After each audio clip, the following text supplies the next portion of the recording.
Is the Shoreline Coalition still in existence, or has it been changed to the Statewide Coalition? We changed our name in December.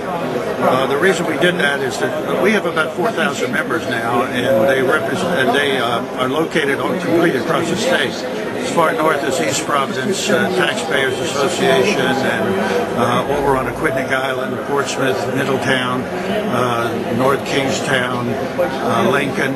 So we felt we needed a name change to more accurately describe our organization.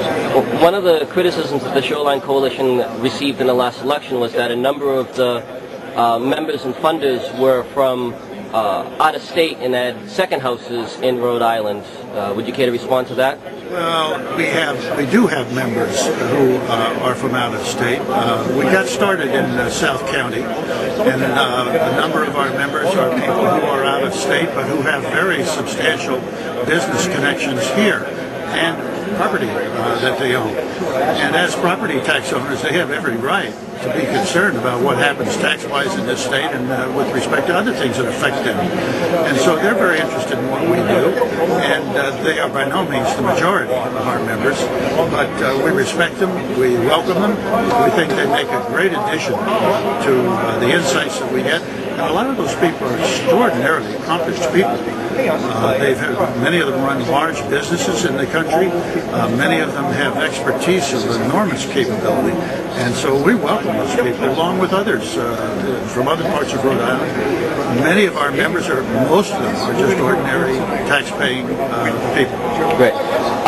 In your comments at the podium today, you referenced the state labor unions and their influence on the state budget process. Is there, something you'd like to elaborate on in that, or something more? Well, I think the perfect example is what took place at 12:30 in the evening Friday night when they rushed through this change in, or Article 42 change, when they, in effect, destroyed any chance that privatization could work in this state. No responsible businessman is going to send in a bid when he knows that the union is then going to receive that bid and have the ability to comment on whether they can do it better. What would they expect the union to come up with? They expect the union to say, oh, we can't do it any better?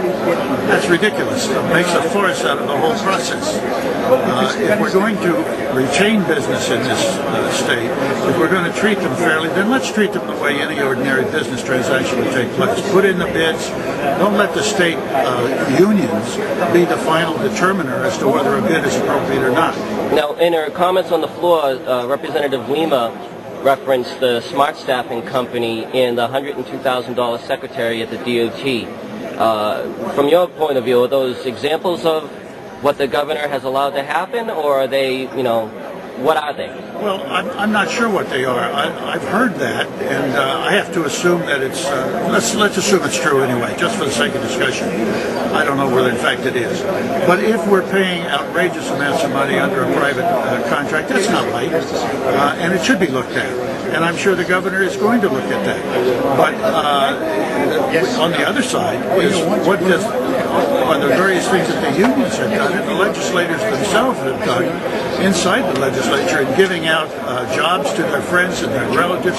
If we knew how many people in this legislature had members of their family working for the state and how those people got that job, I'm sure it probably wouldn't surprise anybody, but it would be a tremendous scandal. Great.